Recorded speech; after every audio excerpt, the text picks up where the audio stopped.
শঙ্খ আর উলুধ্বনি, তার সাথে ঢাকের শব্দ, ধন সম্পদ প্রাপ্তির আশায় আর সংসারে সুখ বৃদ্ধিতে লক্ষ্মী দেবীর আরাধনায় মগ্ন ভক্তবৃন্দ।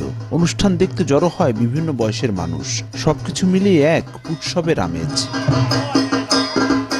কোজাগরী পূর্ণিমায় প্রতি বছর এই দিনে মাদারীপুরের ডাসার উপজেলার নবগ্রামে শুরু হয় বিষ্ণুপত্নী লক্ষ্মী দেবীর পূজা। পূজাকে ঘিরে সন্ধ্যা থেকে রাতভর অর্ধশত মণ্ডপে চলে নৃত্য, সঙ্গীত, নাটক, কবিতা আবৃত্তি সহ নানা আয়োজন। মনোমুগ্ধকর সাংস্কৃতিক অনুষ্ঠান দেখতে শুধু মাদারীপুর জেলার মানুষই নন, ছুটে আসেন পাশের গোপালগঞ্জ, ফরিদপুর, বরিশাল ও শরীয়তপুরের দর্শনার্থীরাও। অনুষ্ঠান দেখে মুখরিত শিশু কিশোর সহ হাজারো দর্শক। যাতে প্রতিটি ঘরে পবিত্রতা এবং শান্তি বজায় থাকে, এ কারণে আমরা মা লক্ষ্মীর আরাধনাটা করে থাকি। সবাইকে নিয়ে যেন সবাই পাশে থাকতে পারি, এটা আমাদের মায়ের কাছে প্রার্থনা। খুব জাঁকজমকের সাথে এই বাড়িতে অনেক আগে থেকে সরকার বাড়িতে পূজাটি সম্পন্ন হয়। নারায়ণগঞ্জ থেকে এখানে এসেছি, লক্ষ্মী দেবীর পূজা অর্চনা করা হয় সেজন্য, এবং পাশাপাশি সাংস্কৃতিক অনুষ্ঠান হয়ে থাকে, নাচ, গান, পবিত্র গীতা থেকে পাঠ, প্রসাদ বিতরণ হয়ে থাকে।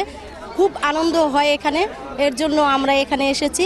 এলাকার সুনাম দেশব্যাপী ছড়িয়ে দিতে এই আয়োজন বলে জানান আয়োজকরা।